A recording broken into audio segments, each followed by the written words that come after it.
They gonna ban it?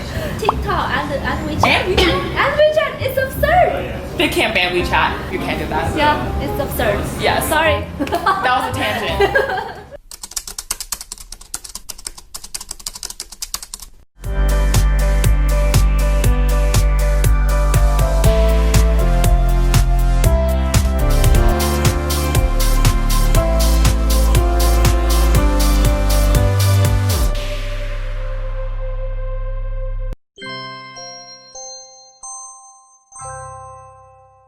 Hi everyone, welcome to my channel AI Station. This is I and this is my friend Joe.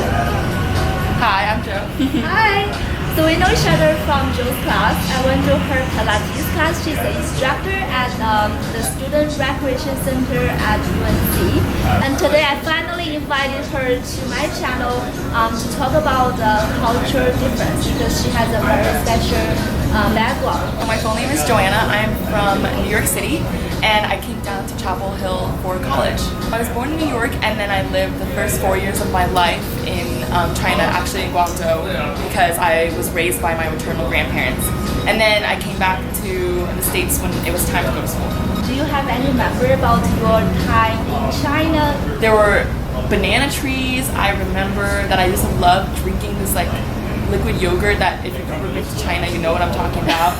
Do you see yourself as different from people in your community or from your school? Yeah, so coming back to the States was very hard. Like adjusting to a whole new language. I had to take kindergarten twice because I needed to learn English. I don't think my identity like really was a problem, or I didn't realize it was a problem until like people would make comments about things that I was bringing to eat. They would like look at my lunchbox and be like, ew, what's that? Like that, like they wouldn't recognize the food that I was eating, or they would smell it. So I learned to like not like that kind of food, especially outside. I'd always ask to like have pizza instead. You feel awkward of eating public food. Yeah. Good food. Yes.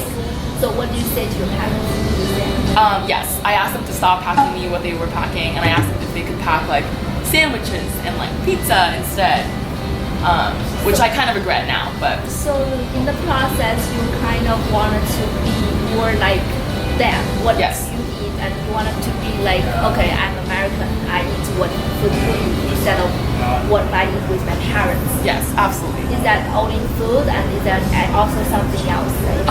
No, like language was a big deal. So like I was always embarrassed that my parents didn't know how to speak fluent English. That you made them Yes. sad. Yes. It's become a kind of vicious cycle. Yeah. You both find a struggle experience of bringing your own identity and blending the culture. Yes. So instead, would you describe yourself as trying to get rid of your Chinese side of you? I would say so. I didn't really want to acknowledge it until I was maybe in high school or even college, really. You know, this is very different from what I know from you. You sound very confident and feeling good about the Chinese side of you. Sometimes you mention Chinese word like you 包粽子,包饺子. Without any turning point that you realize, oh, actually I appreciate my core, background.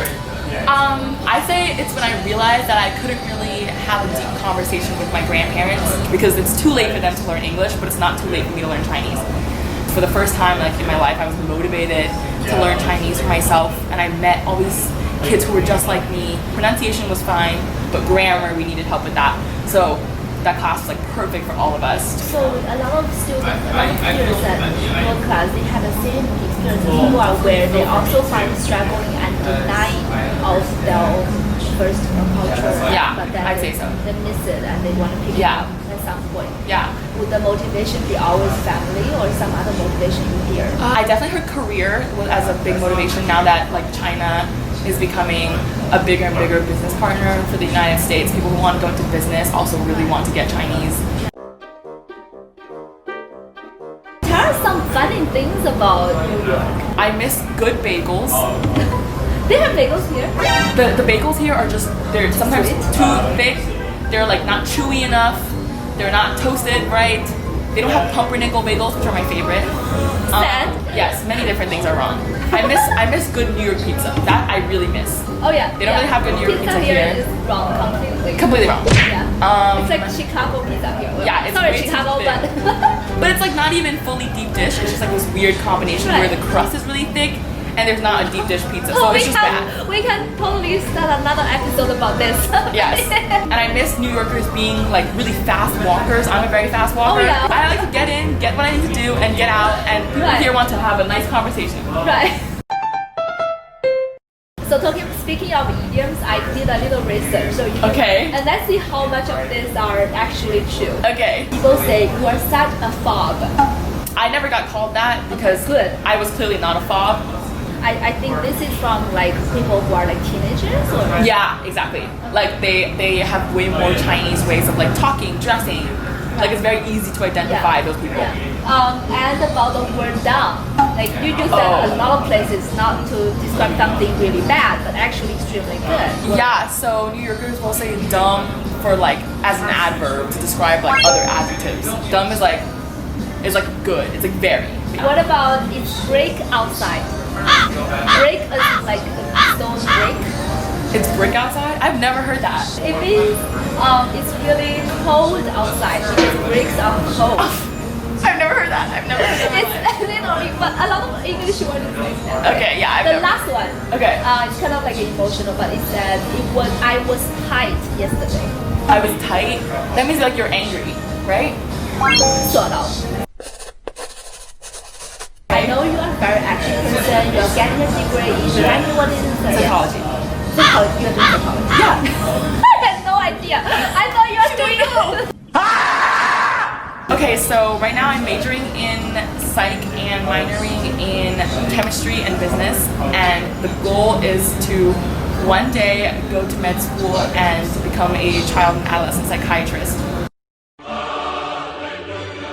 Lastly, we're gonna enjoy some Chinese dessert. Ooh, yeah. And maybe you can tell us if you know how to say this word in Chinese. Oh my god, grass jelly. I don't know how to say this in Chinese. It's apparently not 龟苓膏. 烧仙草. Yeah. 烧仙草. Okay, 烧仙草. This is 芋头 and 红薯. This is 茉莉花奶茶. Your Chinese pronunciation is good. Thank you. People always say my pronunciation 很标准. 很标准. Yes. 对. I only speak it with my family. Okay, and is it about food? Yes, or usually when I need something from them. I know that they're more likely to say yes if I ask for it in Chinese. Mama, 我们可不可以买点蛋糕? And then she'll probably be like, okay.